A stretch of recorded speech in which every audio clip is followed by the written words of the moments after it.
Hello everyone, in this presentation we are talking about rhetorical techniques, the art of persuasion, ethos, pathos, logos.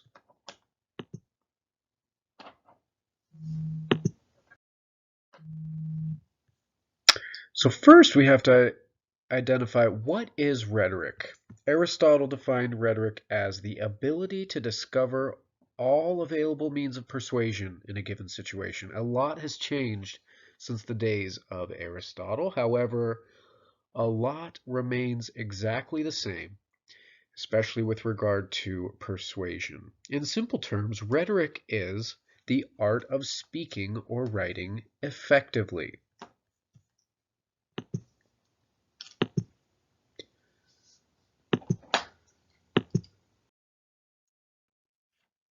Whenever we read or listen to an argument, we must ask ourselves, is this persuasive? And if so, to whom?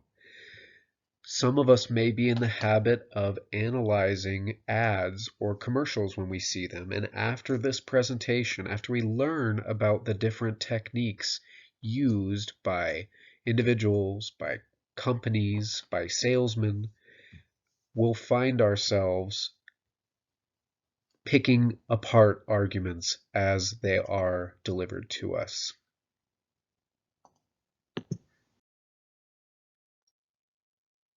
So there are several ways to appeal to an audience.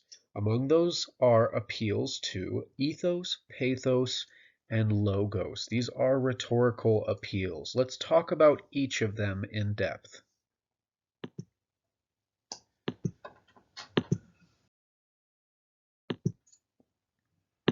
The first is ethos.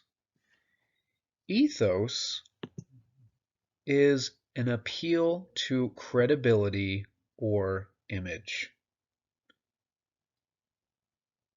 More specifically, it is a person's credibility with a given audience. It can mean having sincerity, authority, expertise. It can mean you're faithful, or any adjective that describes someone you can trust to do the right thing.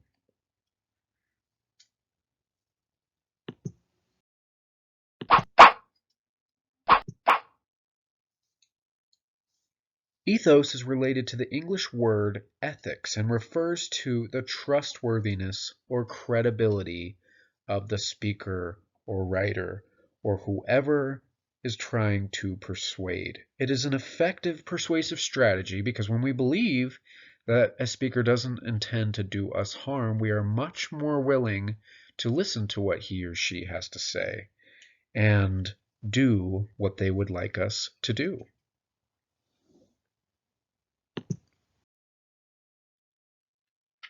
Here's an example.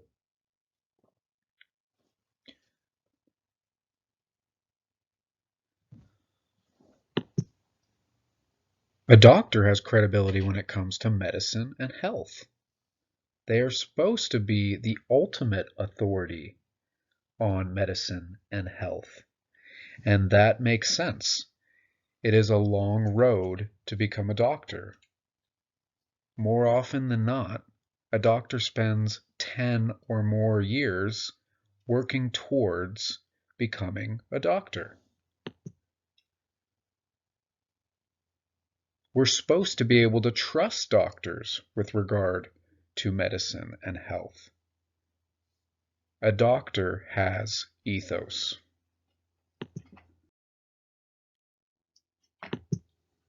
The next is pathos, an appeal to emotions. Pathos appeals rely on emotions and feelings to persuade the audience. They are often direct, simple, and very powerful.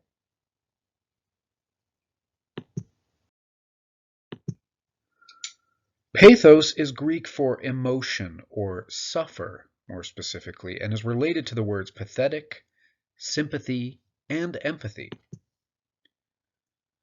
Whenever we accept a claim based on how it makes us feel without fully analyzing the rationale behind the claim, we are acting on pathos.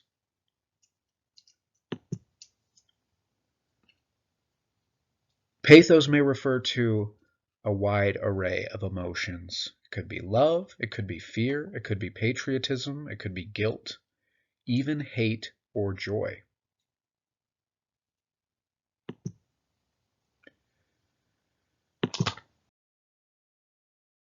Appeals to pathos touch a nerve, and they compel people to not only listen, but also to take the next step and act in the world.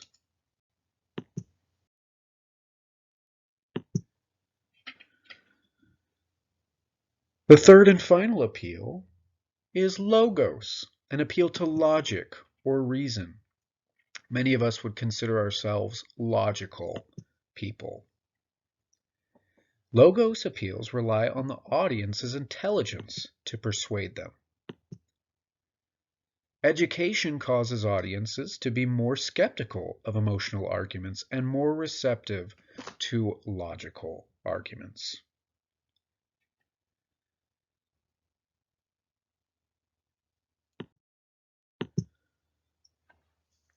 The Greek word logos is the basis for the English word logic. And logos refers to any attempt to appeal to the intellect, the general meaning of logical argument. Everyday arguments rely heavily on ethos and pathos, but academic arguments rely more on logos. There will be logical chains of reasoning.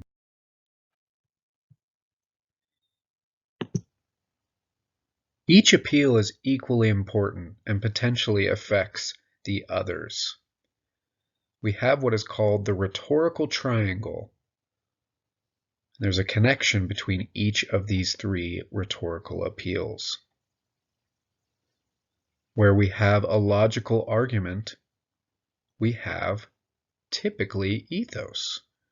Because if you are presenting facts and statistics to support a position, you're also showing that you have credibility.